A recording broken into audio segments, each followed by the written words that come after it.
Why is it that some people feel instantly better the moment they start tidying up, while others feel overwhelmed just looking at a messy room?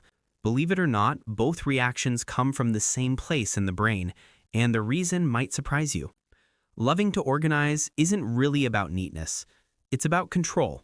When life feels chaotic, your brain hunts for something predictable, and organizing becomes a way to create order on the outside when things feel messy on the inside.